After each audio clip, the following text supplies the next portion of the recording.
ನೀವು ನೋಡ್ತಾ ಇದ್ದೀರಾ ಟಿವಿ 46 ಮಲೆನಾಡು ವಾರ್ತೆಗಳು. ನಾನು ಮೇಘನಾ ಲೋಕೇಶ್.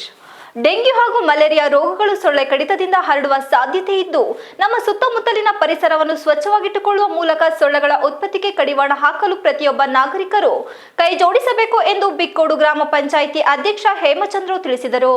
ಬಿಕ್ಕೋಡು ಸಮೀಪದ ಸೋಮನಹಳ್ಳಿ ಗ್ರಾಮದಲ್ಲಿ ಸೋಮವಾರ ಗ್ರಾಮ ಪಂಚಾಯಿತಿ ಹಾಗೂ ಆರೋಗ್ಯ ಇಲಾಖೆ ವತಿಯಿಂದ ಡೆಂಗ್ಯೂ ಹಾಗೂ ಮಲೇರಿಯಾ ನಿಯಂತ್ರಣ ಹಾಗೂ ಅರಿವು ಮೂಡಿಸುವ ಕಾರ್ಯಕ್ರಮಕ್ಕೆ ಚಾಲನೆ ನೀಡಿ ಮಾತನಾಡಿದ ಅವರು, ಜನರ ಆರೋಗ್ಯದ ದೃಷ್ಟಿಯಿಂದ ಈಗಾಗಲೇ ಮುಂಜಾಗ್ರತಾ ಕ್ರಮವಾಗಿ ಸ್ವಚ್ಛತೆಗೆ ಮೊದಲ ಆದ್ಯತೆ ನೀಡಲಾಗಿದ್ದು, ಆಸ್ಪತ್ರೆ, ಶಾಲೆಗಳು, ಹೋಟೆಲ್, ಬಸ್ ನಿಲ್ದಾಣ, ಬೇಕರಿ, ಹಾಸ್ಟೆಲ್ ಹಾಗೂ ಅಂಗನವಾಡಿ ಕೇಂದ್ರಗಳ ಸುತ್ತಮುತ್ತಲಿನ ಪರಿಸರವನ್ನು ಸ್ವಚ್ಛಗೊಳಿಸಲಾಗಿದೆ.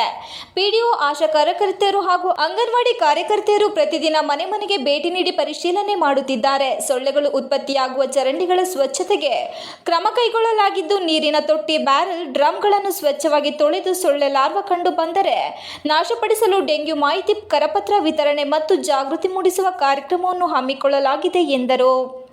ನಂತರ ಮಾತನಾಡಿದ ಬಿಕ್ಕೋಡು ಆರೋಗ್ಯಾಧಿಕಾರಿ ಡಾಕ್ಟರ್ ಪ್ರವೀಣ್, ಡೆಂಗ್ಯೂ ಜ್ವರ ಸೊಳ್ಳೆಗಳ ಮೂಲಕ ಒಬ್ಬರಿಂದ ಇನ್ನೊಬ್ಬರಿಗೆ ಹರಡುತ್ತದೆ. ಈಗಾಗಲೇ ಮಳೆ ಪ್ರಾರಂಭವಾಗಿದ್ದು, ತಗ್ಗು ಪ್ರದೇಶದಲ್ಲಿ ನೀರು ನಿಲ್ಲದಂತೆ ಸಾರ್ವಜನಿಕರು ಮುಂಜಾಗ್ರತಾ ಕ್ರಮಗಳನ್ನು ಅನುಸರಿಸಿದರೆ ಯಾವುದೇ ರೋಗಗಳು ಜನರ ಬಳಿಗೆ ಬರುವುದನ್ನು ತಡೆಯಬಹುದು ಎಂದು ಡೆಂಗ್ಯೂ ಜ್ವರಕ್ಕೆ ಯಾವುದೇ ನಿರ್ದಿಷ್ಟ ಲಸಿಕೆ ಇಲ್ಲವಾಗಿದ್ದು, ಜ್ವರ, ಶೀತ, ಕೆಮ್ಮು ಇತರೆ ರೋಗ ಲಕ್ಷಣಗಳು ಕಂಡುಬಂದರೆ ವೈದ್ಯರ ಬಳಿ ಚಿಕಿತ್ಸೆ ಪಡೆದುಕೊಳ್ಳಬೇಕು.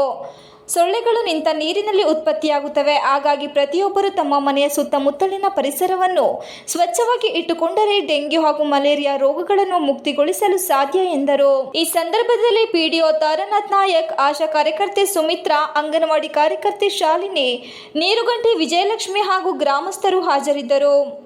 TV 46 Malenadu news, Belur. ಅಂಗನವಾಡಿ ಕಾರ್ಯಕರ್ತರು ಮತ್ತು ನಮ್ಮ ಪಂಚಾಯತಿ ನೌಕರರು, ಪಂಚಾಯತಿ ಸದಸ್ಯರು, ಡಾಕ್ಟರ್ಸು ಎಲ್ಲ ಸೇರಿ ಹಳ್ಳಿಯ ಸರ್ವೆ ಮಾಡಿ ಎಲ್ಲ ಮನೆಗೆ ಈ ವಿಚಾರವನ್ನು ತಿಳಿಸ್ತಾ ಇದ್ವಿ. ಡಾಕ್ಟ್ರು ಸಾಕಷ್ಟು ಮಾಹಿತಿಯನ್ನು ಕೊಟ್ಟಿದ್ದಾರೆ.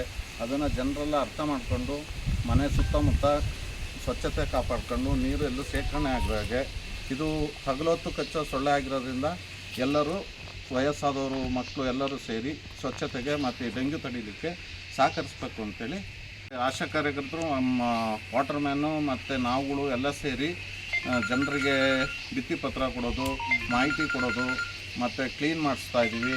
ಎಲ್ಲೂ ಗಲೀಜಿಲ್ದಂಗೆ ರಸ್ತೆ ಬದಿ ಎಲ್ಲ, ಮತ್ತು ಅವರವ್ರ ಸ್ವಂತ ನಿವೇಶನನ್ನು ಕ್ಲೀನ್ ಮಾಡ್ಕೊಳ್ಳಿ ಅಂತ ಹೇಳಿದ್ದೀವಿ. ನಾವು ಪಂಚಾಯತಿ ವತಿಯಿಂದ ದಿನನಿತ್ಯ ಈ ವಿಚಾರದಲ್ಲಿ ಕ್ರಮ ತಗೊಳ್ತಾ ಇದ್ದೀವಿ. ಬ್ಲೀಚಿಂಗ್ ಪೌಡ್ರು, ಫೆನಾಯಿಲು ಎಲ್ಲ ಎಲ್ಲೆಲ್ಲಿ ನೀರು ನಮ್ಮ ಕುಡಿಯೋ ನೀರಿನ ವ್ಯವಸ್ಥೆ ಇದೆ ಅಲ್ಲಿಗೆಲ್ಲ ಹಾಕಿಸಿ ಕ್ಲೀನಾಗಿ ಸ್ವಚ್ಛತೆ ಬಗ್ಗೆ ಅರಿವು ಮೂಡಿಸ್ತಾ ಇದ್ದೀವಿ.